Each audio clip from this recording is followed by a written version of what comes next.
All right, lawmakers from across Iowa are back in Des Moines for the 2026 legislative session. So for the next few months, this is when bills are written, debated, and then possibly passed into law. One of the main bills that Republicans have been working on for a few years now, but did not get passed in 2025, has to do with pipelines and eminent domain. Here to break things down for us is Dana Searles of our sister station, WOI in Des Moines. All right, Dana, thank you so much for being here with us. I want to start with this pipeline. We know that for a few years, Carbon Summit Solutions has been trying to build this massive carbon capture pipeline through 5 Midwestern states. It got close to passing in Iowa last year, a bill related to pipelines and eminent domain. What happened?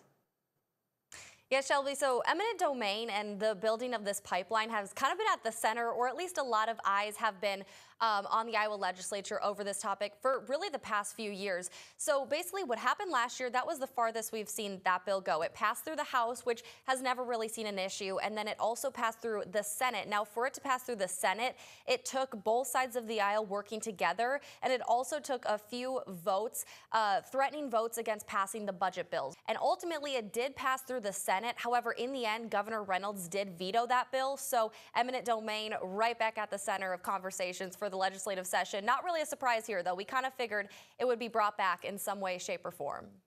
And we should remind people back home, eminent domain just means that the government can take your land for a project that it's working on with compensation, of course. But it's something a lot of landowners were super against. Republicans were divided on this issue. And now it's a new year, new legislative session. A few pipeline bills are moving through the House and the Senate right now. So what do these say?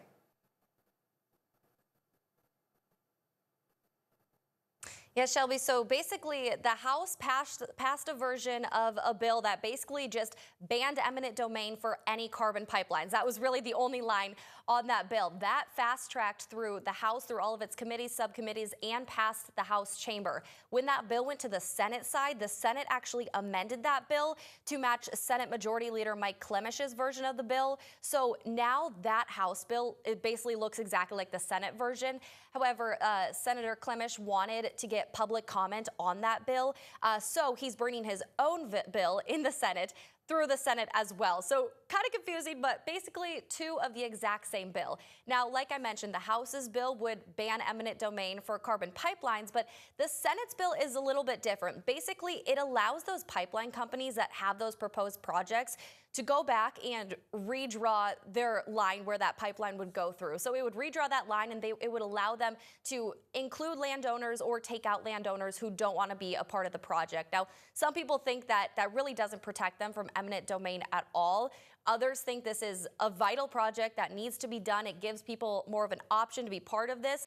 Well, I want to move away from eminent domain for just a second here, because another bill that was introduced just this past week is called the Stop Woke Act. It has to do with Iowa's colleges and universities. What's going on with this bill?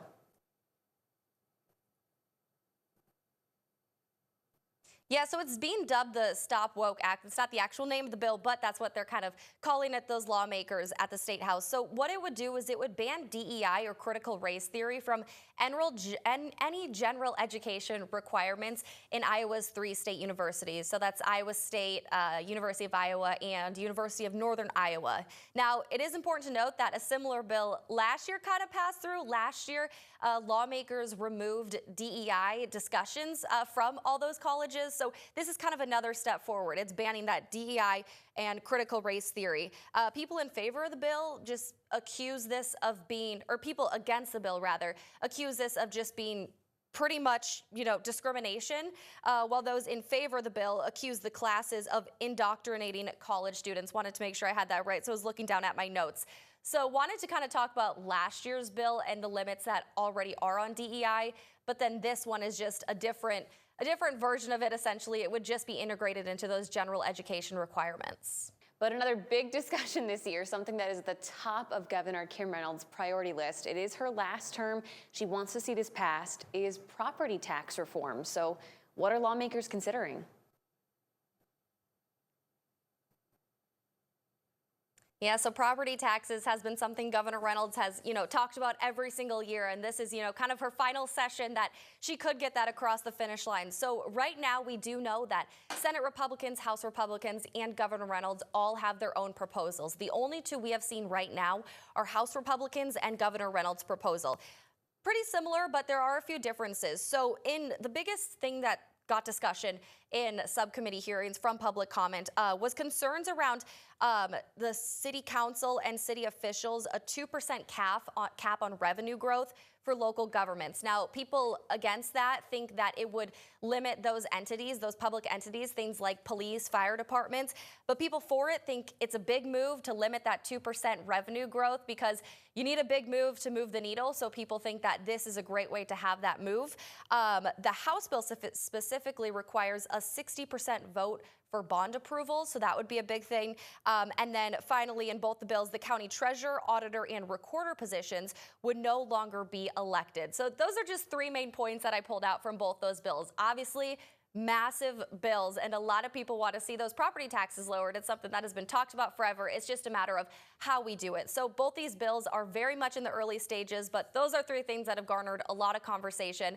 However, I think both parties have expressed that things are going to change. There's going to be a lot of conversations that need to be had just because it is such a massive bill that's going to come with massive change. Yeah, it's going to be a long legislative session. Dana, thank you so much for joining us here today.